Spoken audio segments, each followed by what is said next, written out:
Вечно ќе ја сакам, горка ја своја, Скопје кажи ми.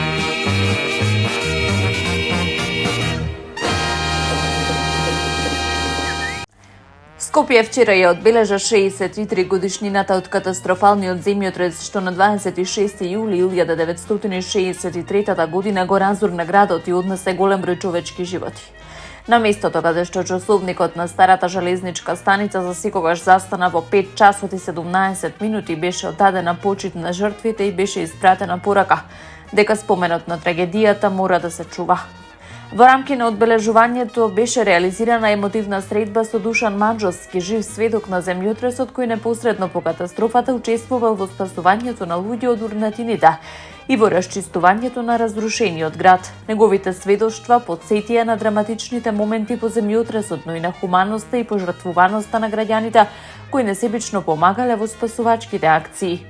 По повод годишнината во музеј на град Скопје беше отворена изложбата 63 години Скопје 63-та, посветена на еден од најтешките денови во историјата на главниот град.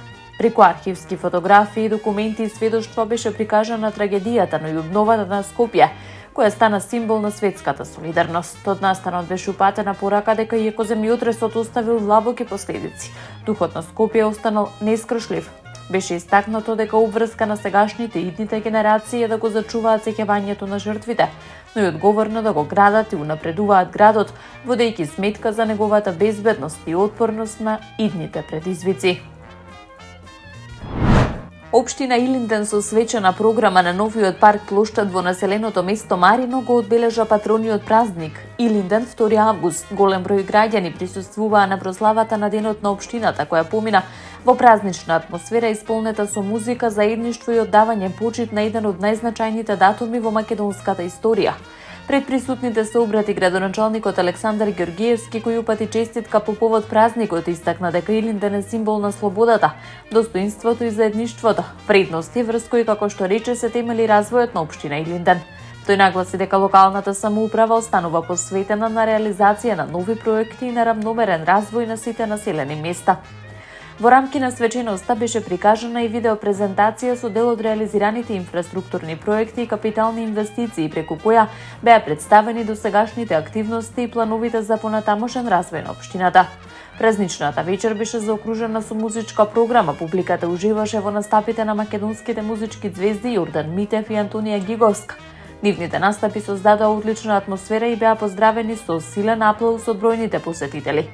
Од општина Илинден истакнаа дека големата посетеност и празничната атмосфера уште еднаш ја потврдуваат поврзаноста на граѓаните со својата општина и определбата за продолжување по патот на развојот, инвестициите и заедничкиот напредок.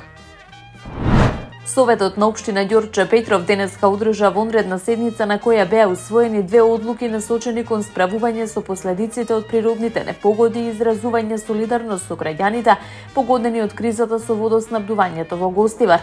Советниците донесоа одлука за формирање комисија за процена и утврдување на висината на штетите настанати од природни непогоди и други несреќи. Комисијата ќе има задача да ги евидентира и процени штетите на територијата на општина Ѓорче Петров, како и да изготви збирен извештај во согласно со законските прописи и утврдената методологија. На истата седница беше донесена и одлука за доделување хуманитарна помош во износ од 300.000 денари за граѓаните на општина Гостивар, кои се погодени од загадувањето на водата за пиење. Средствата ќе бидат обезбедени од буџетот на општина Ѓорче Петров, ќе бидат уплатени преку Фондот на солидарност на Црвениот крст на Република Македонија, како поддршка за справување со последиците од кризата. Советот порача дека со овие одлуки општината ја потврдува својата подготвеност навремено да реагира во услови на природни непогоди и да покаже солидарност со граѓаните на кои им е потребна помош.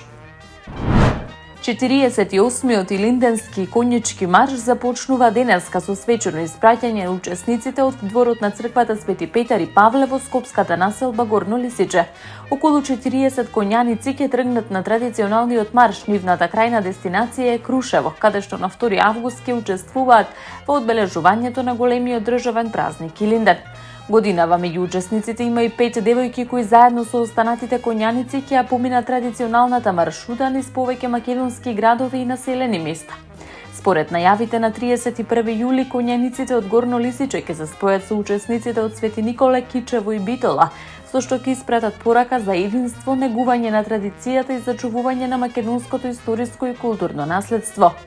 Општина Аеродром ги повика граѓаните да присуствуваат на свеченото испраќање на конјаниците и да им дадат подршка пред почетокот на повеќедневниот марш. Традиционалниот илинденски конјички марш се организира секоја година во пресрет на празникот Илинден во организација на Сдруженијето на граѓани Илинденски марш 1978 со цел да се оддаде почит на илинденците и да се зачува споменот на борбата за слобода. Пожарот што вчера избувна во парк шумата Газибаба е успешно локализиран и целосно изгаснат благодарение на брзата и координирана интервенција на вработените од пункт Газибаба и шумарите од јавното предпријатие Паркови и зеленило. Во акцијата за гасење учествуваа екипи на територијалната противпожарна бригада со поддршка од град Скопје. Со навремената реакција беше спречено огнот да се прошири и да предизвика поголеми материјални штети. Според информациите, пожарот зафатил сува вегетација и сува трева. Благодарение на брзата интервенција не било дозволено негово проширување кон останатиот дел од парк шумата. Причината за избувнувањето на пожарот засега не е утврдена, се очекува надлежните служби да ги испитаат околностите под кои настано. Од надлежните институции повторно апелираат до граѓаните да бидат внимателни при престој во природа, особено во услови на високи температури, да не палат оган на отворено, да не фрлаат од пушоци или други запалливи предмети, со цел да се спречат нови пожари и да се зачуваат зелените површини. Таму е Скопје, град мој љубав лише, што ми расцуте сни. Вечно ќе ја